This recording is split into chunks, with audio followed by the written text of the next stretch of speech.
8ാം class വിദ്യാർത്ഥി ഷോക്കേറ്റ് മരിച്ച കൊല്ലം തേവലക്കര ഹൈസ്കൂളിൽ എല്ലാം ഫിറ്റെന്ന പഞ്ചായത്തിന്റെ സർട്ടിഫിക്കറ്റ് മെയ് 29-ന് മൈനാഗപ്പള്ളി പഞ്ചായത്ത് അസിസ്റ്റന്റ് എഞ്ചിനീയർ നൽകിയ ഫിറ്റ്നസ് സർട്ടിഫിക്കറ്റാണ് പുറത്തുവന്നിരിക്കുന്നത്. കെട്ടിടത്തിന് മാത്രമാണ് ഫിറ്റ്നസ് നൽകിയതെന്നും സൈക്കിൾ ഷെഡിനല്ലെന്നുമാണ് പഞ്ചായത്ത് പ്രസിഡന്റ് വർഗീസ് തരകന്റെ പ്രതികരണം. സ്കൂൾ തുറക്കുന്നതിന് ദിവസങ്ങൾക്ക് മുൻപ് മൈനാഗപ്പള്ളി ഗ്രാമപഞ്ചായത്ത് ബിൽഡിംഗ് വിഭാഗം അസിസ്റ്റന്റ് എഞ്ചിനീയർ നൽകിയ ഫിറ്റ്നസ് സർട്ടിഫിക്കറ്റാണ് 24-ന് ലഭിച്ചത്.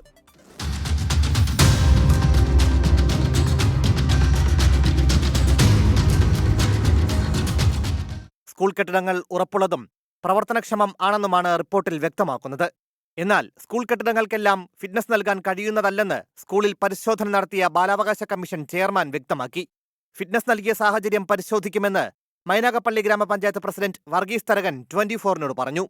കെട്ടിടങ്ങൾക്കാണ് ഫിറ്റ്നസ് നൽകിയതെന്നും സൈക്കിൾ ഷെഡിനല്ലെന്നും പ്രതികരണം. നമ്മൾ ആ കെട്ടിടത്തിന് മാത്രമാണ് ഫിറ്റ്നസ് കൊടുത്തിരിക്കുന്നത്, അല്ലാതെ അതിനോട് ചേർന്നുള്ള സൈക്കിൾ ഷെഡിന് ഫിറ്റ്നസ് കൊടുത്തിട്ടില്ല.